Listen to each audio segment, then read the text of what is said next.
Sweet potato fries, sweet potato pies, sweet potato cake, sweet potato milkshake.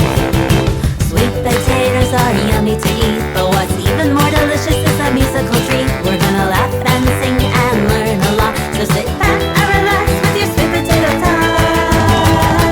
Na na na na na na na na na na na na na. Let's go! Hi everyone, welcome to Sweet Potato Music, a musical education podcast for rockin' tots, jammin' yams, and small fries of every age. We have a very special episode for you today. We're going to be learning about the... Wait, what in the name of the holiest hot dog stand in heaven is that beautiful sound I'm hearing? Oh wow, that is even more beautiful than my cat's midnight singing. Well, that's actually a violin you're hearing, a member of the string family. We've never done an episode where we really focused on just one instrument, and once I started putting things together for this one, I realized it could be a two-parter or even a three-parter. There's so much to explore, so much history, but... Wait, are we going to get to have special guests? Please say there will be guests. Trying not to take that personally, Tim. Not sure we need to take it there, Jordan, but Tim, yes, there are guests. But first, roll call, how about things made of wood? My name is Jordan, and I like shells, counting to 12, and Christmas elves. Whoa, my name is Tim. I like baseball bats and getting tats of my two cats.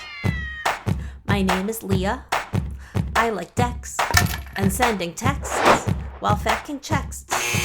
Wait, I mean checking facts. I got that backwards. So I thought for today's episode, the first thing we might do would be to check in with some friends who play the violin, and they could tell us about it. What's this part up here called? Screw. Well, and what are these parts here? Pegs. The pegs. And what's this here? Violin holes. The what letter? F holes. The F holes. That's our E string. You know what one that is? A. Yep. What's that one? D. And what's this one? G. Very good.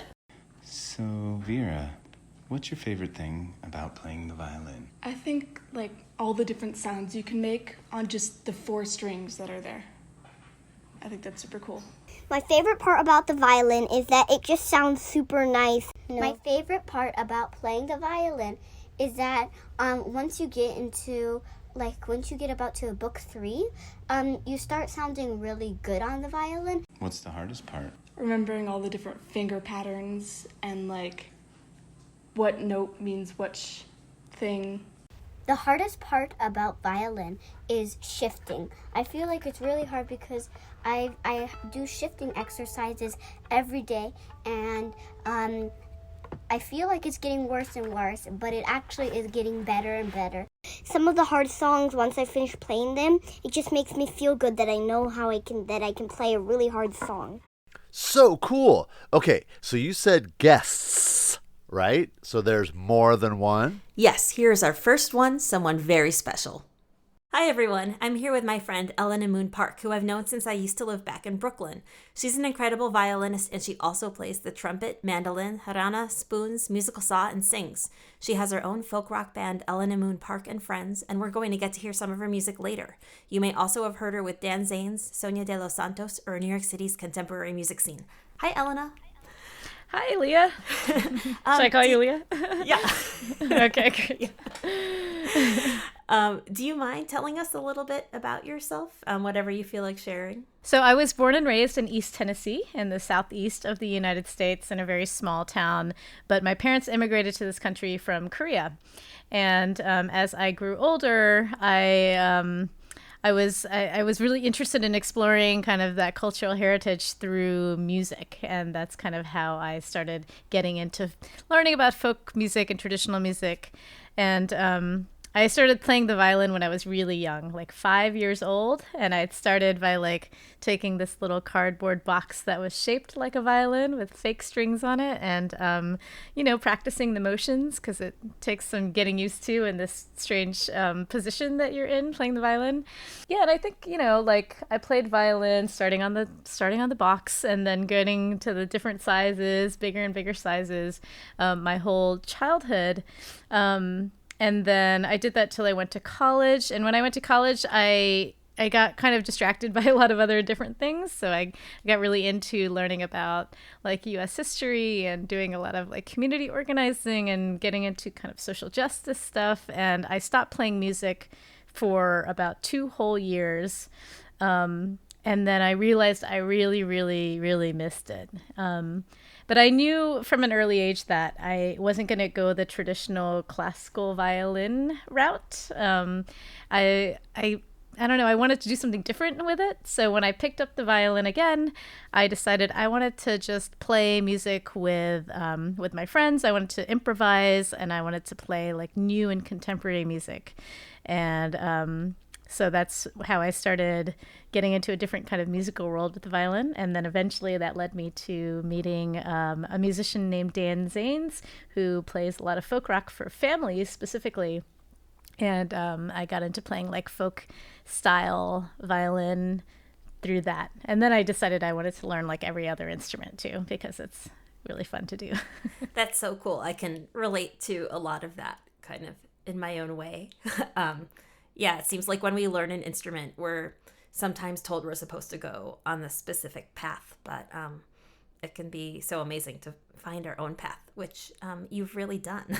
But I was wondering if you could tell us about some favorite sounds you like to make on your instrument. I would be happy to. It's hard to know where to start because there's so many great things that you can do. But one of the things I really like starting to do is there's a violin bow, as many of you probably know, and one side of it is horsehair, and that's the side you usually play when you pull it across the string, so it makes the violin sound, which is just like this. Like that. But on the back side of the bow, it's wood.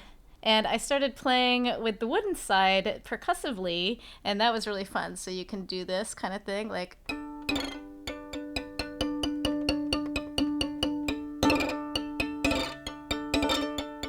You could do so that the hair hits it, so you can hear a little bit of the actual string, or you could just do all wood, which is just like, and as you go down the instrument a little bit. That's so pretty. It's so resonant. Yeah, it's really nice. Other things like, this happens in classical music too, but, you can play something called a harmonic, which is like instead of pressing your finger all the way down on the string, you can touch it really lightly. So this is, if I press it all the way down, it would sound like this. But if I just touch it lightly, it sounds like this. That kind of thing.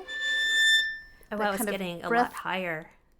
Yeah, it gets higher and it's like breathy. And once I heard that sound, I started really loving that sound of that breathiness. So I like, doing things like.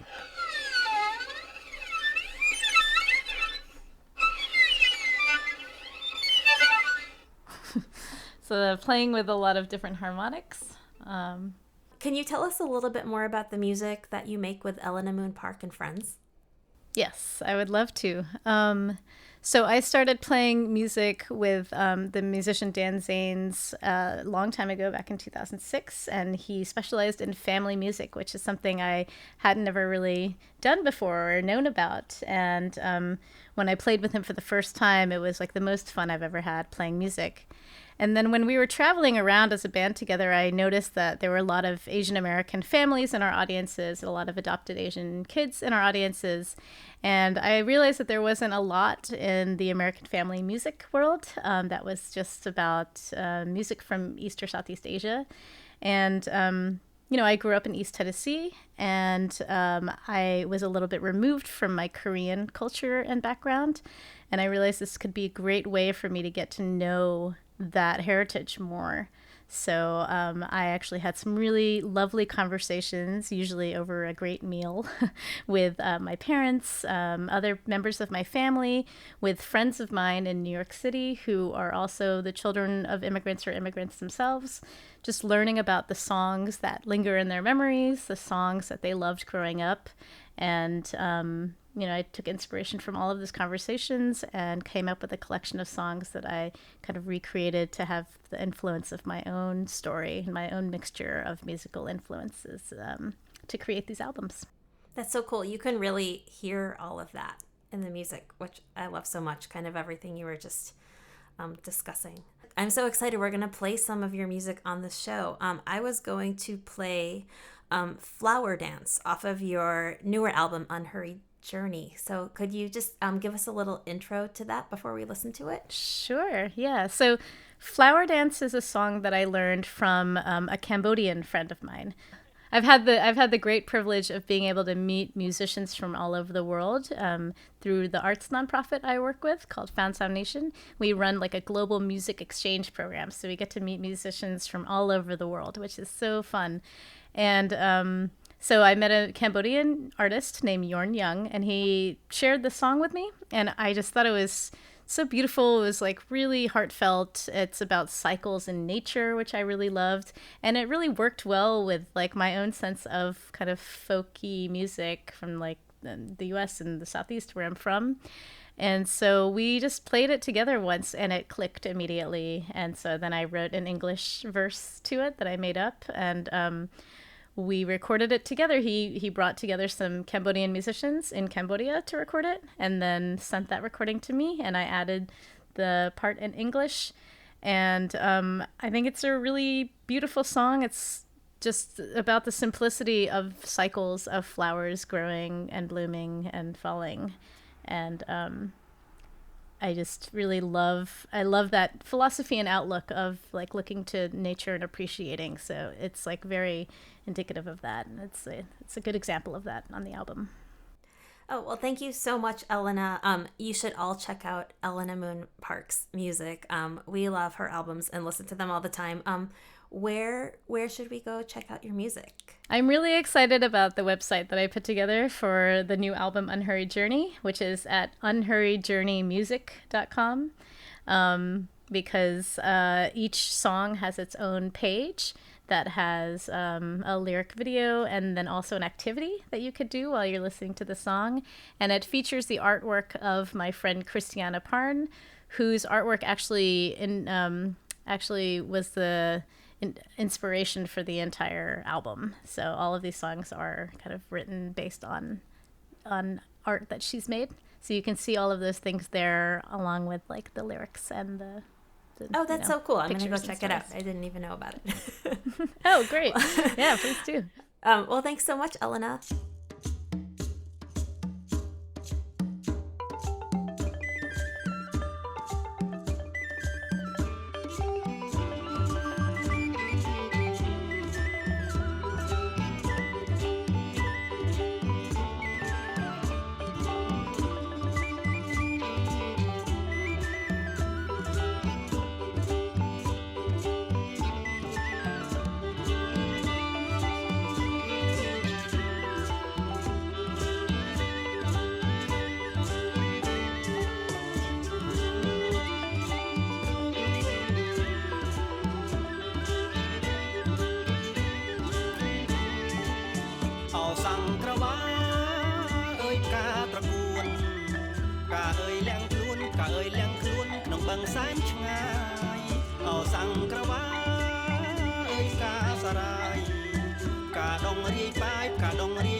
Roots are growing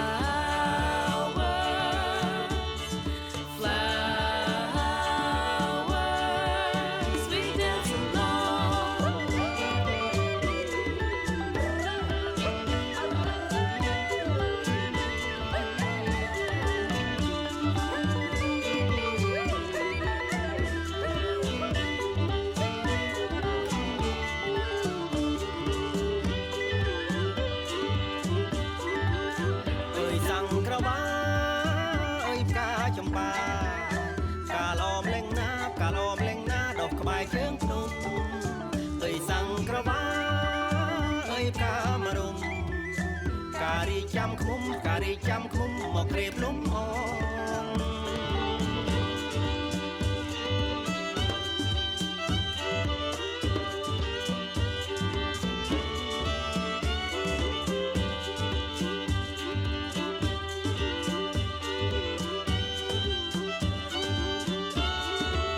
And in the evening,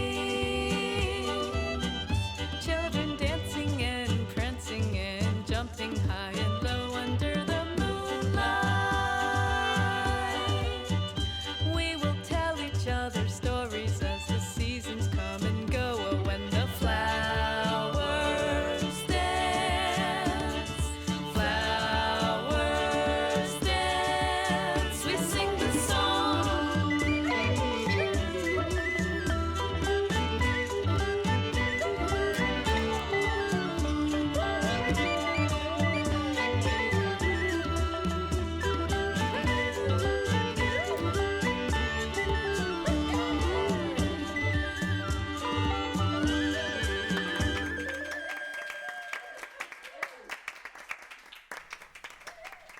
Wow. Hey, I have a question. Yeah, me too. Why aren't all balloons filled with hot air? Okay, Tim, what was your question? Who invented the violin? Where does it come from? And what is its history? Well, let's check in with the YouTubers. I think they have some expert info on the subject. Hey everybody, I'm Tori Turnip. I'm Corey Carrot. I'm Benny Beat. I'm Olivia Onion. I'm Sweet Potato. We're the YouTubers. We're the YouTubers and we're rooting for you. Hang out in our clubhouse and learn something new.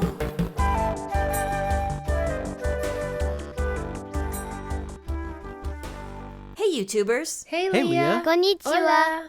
We heard today's episode was about one of our favorite instruments. Yeah, we figured you were coming down to get some of our expertise about the violin. That's right, Sweet Potato. I was hoping you could tell us a little bit about the history of the violin. I don't want to take too much of your time. The first violins, as we recognize them today, come from Italy in the early 1500s. Notably, the towns of Cremona and Brescia. However, other bowed instruments can be traced back much further to India. Bowed instruments? Like this baby blue velvet one I have in my hair? No, bowed. Like the big wooden sticks with the horsehair. Horsehair? That seems cruel. They don't hurt the horses, Tori. They just give them a trim. Ah, okay. I love a trip to the salon. Cool. Ahem. As I was saying, instruments such as the Ravanahatha and Omerti are early bowed instruments from Sri Lanka and India, as well as the erhu originating from China, while the kamancha, an Arabic instrument, is considered to be the closest predecessor to the modern-day violin. Wait. So basically, people were just bowing stuff all over the world and then the violin happened? In a way, yes. Humans have had the desire to make music since the beginning of time, adapting and innovating. Like my high-velocity rooter scooter. I bet people used to cruise around on old stones and planks of wood. Corey will make an instrument out of anything. Sure will. Check out my hot, crisp-o-matic bagaphone. Oh, let me play you a little song on my straw tar. May I continue? Some very famous luthiers include Stradivari, Amati. Luthier? What's a luthier? Good question, SP. A luthier is someone who makes string instruments, violins, violas, cellos, and basses. My friend Frankie French Fry says he plays the fiddle. But now I think he was fooling me, because it looks exactly like a violin.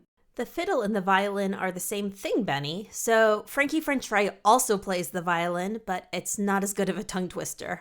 All right, YouTubers. I still have a few more people I'm waiting to talk to above ground, but thanks for that helpful lesson. See you soon. Bye, Leah. All right, I learned a lot. Okay, I'm into this guest thing now. Who's next?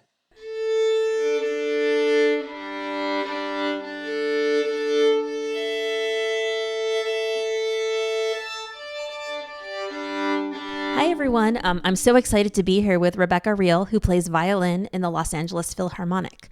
Rebecca, I was hoping you could tell all of our listeners what it's like to play in an orchestra. I guess the first thing I'm wondering is if someone wanted to get a job playing in an amazing orchestra like the LA Phil, what would they need to do, and how did you end up getting the job? What brought you to where you are now? Hi, everyone. My name's Rebecca Reel, and to answer your question, I would say the thing that you have to do is just learn to really love your instrument and find something that motivates you. Find a way to stay motivated, whether it's finding a piece of music that you really love so you can work on that, or finding a teacher that you really enjoy working with, and just, keeping your eye on the prize and staying motivated. How many auditions did you take before you got the job that you have now with the LA Phil? You mean like professional auditions or just any sort of audition? Like orchestra auditions. Yeah, so I took one audition for the New York Philharmonic, and that didn't go as planned. And then my second audition was actually for the Houston Symphony. So I won that one, and then I played for 1 year with them. And then the LA Phil had an audition for a title position, which is like a concertmaster position.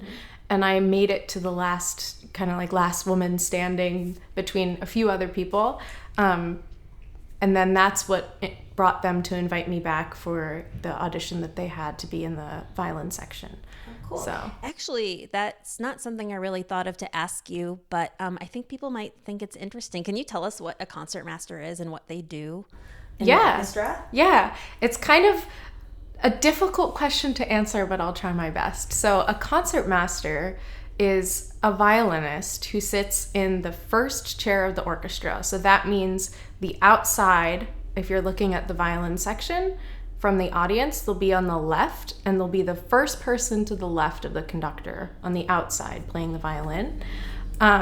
And they are really like the leader of the orchestra, right? So conductor has the baton and they move it around, but that's not music per se, right? So what the concertmaster does is they translate the movement of the baton or the movement of the hand of the conductor into something on a musical instrument. So it makes it more understandable for the rest of the orchestra to kind of be on the same page. How many violins are in the There's a lot. I think it's like 30 around so 30. That's a lot of people that all need to be playing at the same time together.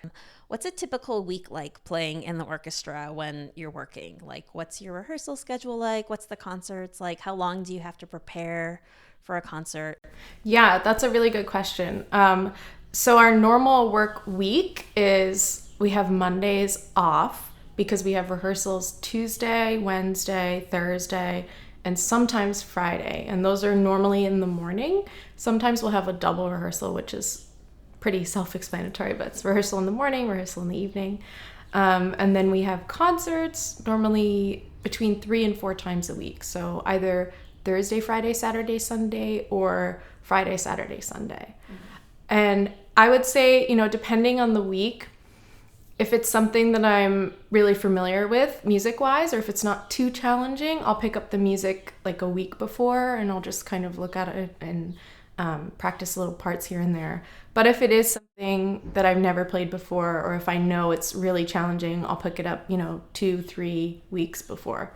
And just take my time learning it, because that's always better than cramming it. Yeah. Cram learning. But I don't know if people realize all of the instrumentalists and musicians in the orchestra are so good at their instrument that, you all probably could like sight read something and it would sound amazing. That's how good everyone is. Yeah, but that's where it kind of gets tricky, because we have so few rehearsals for the concerts and we're playing something new every week.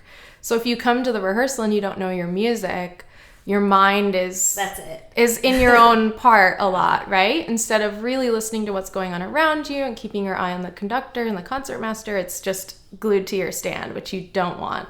So in some ways, like, taking the music home to practice is just to really familiarize yourself with it so you can keep your eyes and ears out of your own part Well, thank you so much for talking with us, Rebecca. It was really exciting to speak to someone who plays in such an amazing orchestra. Could you play a little bit of your violin for us, just something you enjoy playing? Yeah, of course. Thank you so much for having me. You're welcome. All right, we're very excited to hear you play. Yay!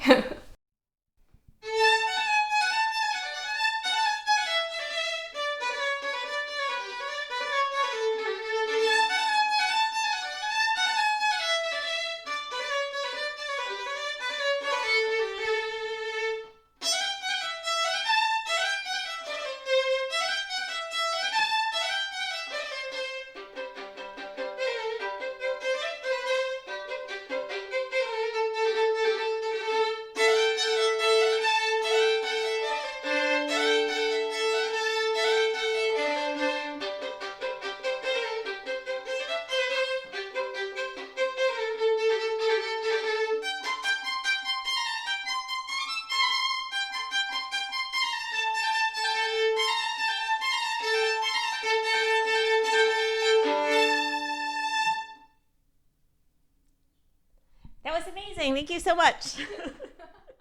Okay, there is so much more we could share about the violin, but we have time for one more guest. Here she is. Hello, everyone. I'm Shruti Bhave, a violinist and a vocalist based out of Mumbai City, Maharashtra State, India. Being born in a musician's family, I grew up listening and learning the Hindustani classical style of Indian classical music. That strong bass has helped me curiously explore a lot of other genres like folk, semi-classical, Bollywood, world, and also a little bit of Western music. I have been a soloist and a collaborator for more than a decade, who has been continuously enjoying an enriching journey being a performing artist through concerts, session work with various artists and bands of prestige. I would love to play a little glimpse of Raga Desh for you all. Thank you, Leah, for having me on this episode of Sweet Potato Music. It indeed feels special. Best wishes.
Hey, Tim, I heard a rumor about Reggie. Yeah, I'm not really too surprised to hear that.